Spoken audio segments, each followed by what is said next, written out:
پہلی بات یہ ہے کہ یہ سوال کرنے والا کون ہے؟ ایک سنجیدہ آدمی، کیونکہ دو صورتیں ہیں، یا تو وہ ایک غیر سنجیدہ آدمی ایسے مطلب کسی پر کسی کی خوشی میں جیسے کہتے ہیں نا بھنگ ڈالنا، تو اگر ایسی بات ہے ظاہر ہے کہ پھر ہمیں کوئی ضرورت نہیں ہے کہ ہم اس کا نوٹس بھی لیں، یہ غیر سنجیدہ آدمی ہے۔ البتہ اگر یہ بات کوئی سنجیدہ آدمی کر رہا ہے تو وہ لا محالہ اسلام کے ساتھ بغض رکھنے والا ہے، یعنی دو باتیں، یا تو وہ غیر سنجیدہ آدمی ہے یا پھر وہ اسلام کے ساتھ بغض رکھنے والا آدمی ہے۔ عبادت معبود کے لیے کچھ پیش کرنا کتنا بڑا مسئلہ ہے۔ بھائی بات یہ ہے کہ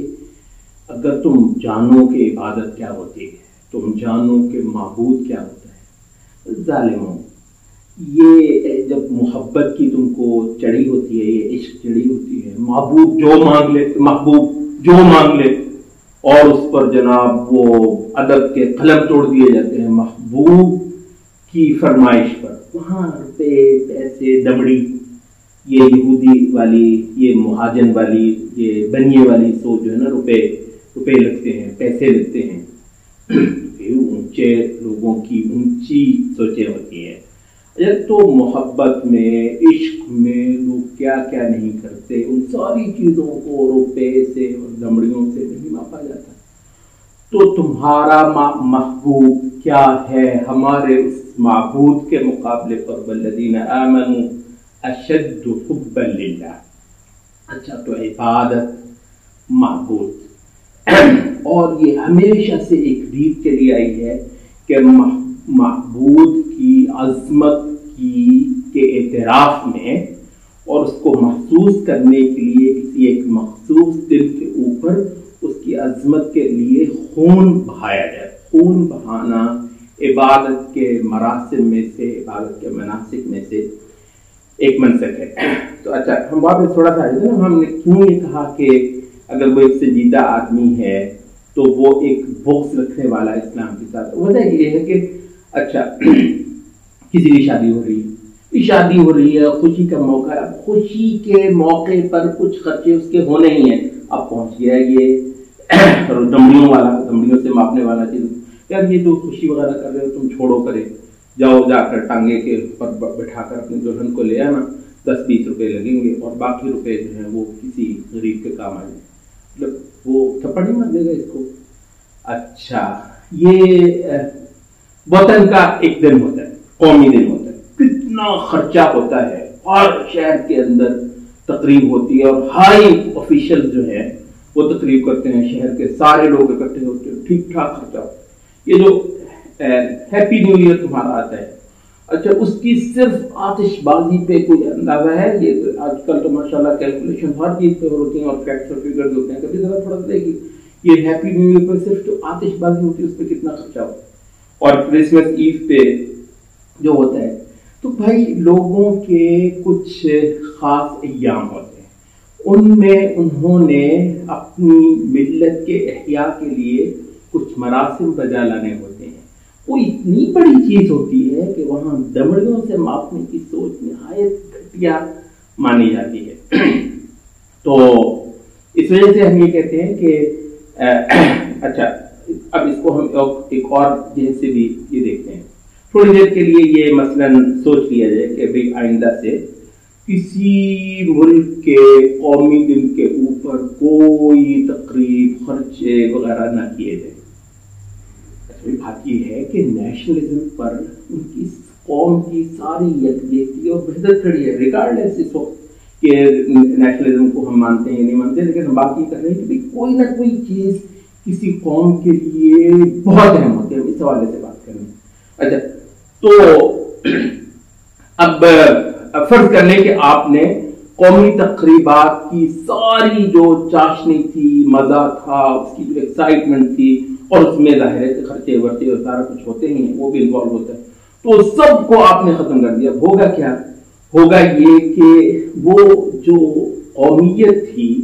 اور وہ جو نیشنلزم تھا وہ ایک قوم کی ریڑھ کی ہڈی تھی، اس کے دم سے ساری قوم، اچھا ان کی جتنی کمائیاں ہوتی ہیں، ان کے راستے محفوظ ہوتے ہیں، ان کی اکانومی ہوتی ہے، اس کی سارے روح رواں سب سے پہلے ان کا ایک قوم ہونا ہے، یعنی قوم ہونے کے نتیجے میں وہ کماتی بھی ہے، وہ کھاتی بھی ہے، اس کی معیشتیں بھی ہوتی ہیں۔ اچھا آپ نے جا کر جو حملہ کیا نا، جو زد لگائی، وہ ان کی اس جگہ پہ لگائی جہاں سے ان کا قوم ہونا بھی معنی ہو جائے گا۔ اچھا تو اسی طریقے سے ہم جو اسلام ہے، مسلمان ہیں، یہ روپے پیسے اور دوسرا یہ سارا کچھ ہمارے ہم جو ہے عبادت کے دم سے ہے۔ تو جو عبادت ہے وہ ایک محرک ہے خود زندگی کا، تو اس سے رشتے قائم ہوتے ہیں، اس میں عبادت کے دم سے لوگ ایک دوسرے پر ترس کرتے ہیں، ایک دوسرے کے حقوق کا خیال کرتے ہیں، سارا کچھ عبادت۔ تو آپ نے زد لگائی اس عبادت کے اوپر، جب عبادت میں وہ ڈہ جائے گی تو ظاہر ہے کہ اس کے بعد یہ روپے پیسے سارا کچھ ویسے بھی بے معنی ہو جائے گا۔ تو قوم کی زندگی جس چیز میں ہوتی ہے نا، وہ خود اکانومی کی بھی جان ہوتی ہے۔ پوائنٹ یہ ہے، یعنی پہلا پوائنٹ ہمارا یہ تھا کہ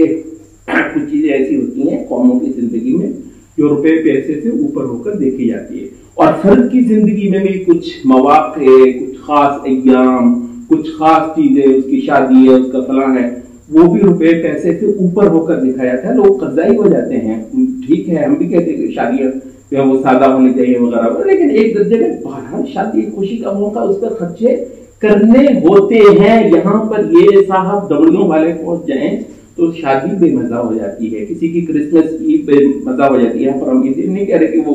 کون سی چیز جائز ہے، کون سی چیز ناجائز ہے، کرسمس یا ہیپی نیو ایئر۔ ہم یہ کہہ رہے ہیں کہ کوئی ماننے والے ہوں گے نا کرسمس کے، کوئی ماننے والے ہوں گے نا ہیپی نیو ایئر کے، کوئی ماننے والے ہوں گے نا کسی قومی دن کے، تو ان ساروں کی جو ہے نا وہ وابستگی اس سطح کی ہوتی ہے کہ اس کو روپے پیسے سے نہیں ناپا جاتا۔ تو ایک بات،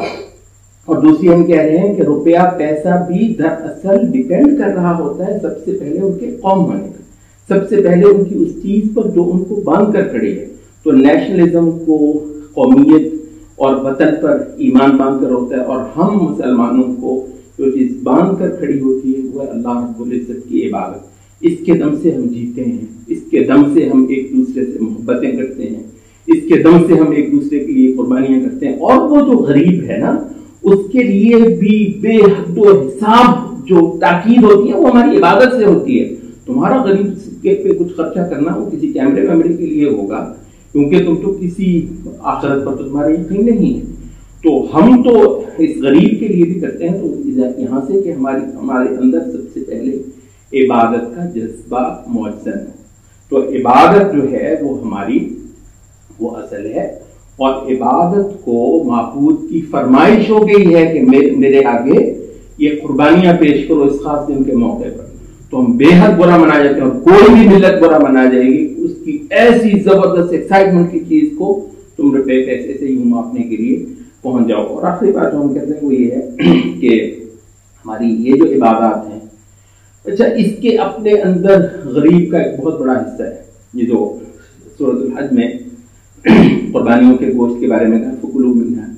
خود کھاؤ اس میں، تو اطعموا القانع، اور جو کھاتے پیتے تمہارے رشتہ دار عزیز پڑوسی ہیں ان کے ساتھ بھی شیئر کرو یہ گوشت، والمعتر، اور جو غریب نادار ہے اس کو بھی دو۔ یہاں تک کہ اہل علم نے کہا کہ 3 ہوئے تو قربانی کے گوشت کو مستحب یہ کہ 3 حصے کیے جائے، ایک خود اہل خانہ کے لیے، ایک اپنے دوستوں عزیزوں رشتہ داروں کھاتے پیتے جو ہیں پڑوسی ان کے لیے، اور اس کا ایک حصہ 3 میں سے ایک حصہ غریبوں کے لیے۔ تو بھائی ہماری تو قربانیوں کے اندر غریب شامل ہوتا ہے، اور جو ہماری دوسری عید ہے اس میں نماز نہیں ہوتی عید کی تا وقت کے صدقۃ الفطر جو ہے وہ ادا نہ کر دیا جائے، تو ہمارا تو غریب جو ہے وہ ہماری نظر پڑتا ہے۔ تو ہمارے تہوار جو ہوتے ہیں یہ جو لبرلز وغیرہ انہیں کی طرف سے یہ آتا ہے، تو تمہارا ہیپی نیو ایئر، تمہارا وہ فلاں، مطلب اس میں تو کسی غریب کا کچھ نہیں ہوتا۔ تو ہمارے جو تہوار میں کے اندر بھی اللہ نے غریب کو جو ہے نا وہ یاد رکھوایا ہے، اور غریب کو انشاءاللہ بہت کچھ ہمارے اس دین سے ملتا ہے۔ تو یہ بات یہ ہے کہ غریب سے پہلے حقوق کا تصور ہے، حقوق کا تصور ہمارے یہاں عبادت سے آتا ہے، معبود کو پہچاننے سے آتا ہے۔ تو معبود کے ساتھ ہمارا تعلق سب سے اصل ہے، اسی کے اندر غریب کا بھی حق ہے، اسی کے اندر امیر کا بھی حق ہے، اسی کے اندر پڑوسی کا بھی حق ہے، سارا چیز عبادت کے اندر ہے۔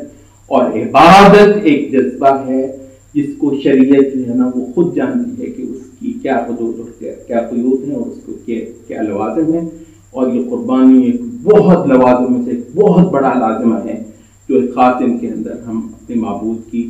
عظمت کو یاد کرنے کے لیے بجا لاتے ہیں۔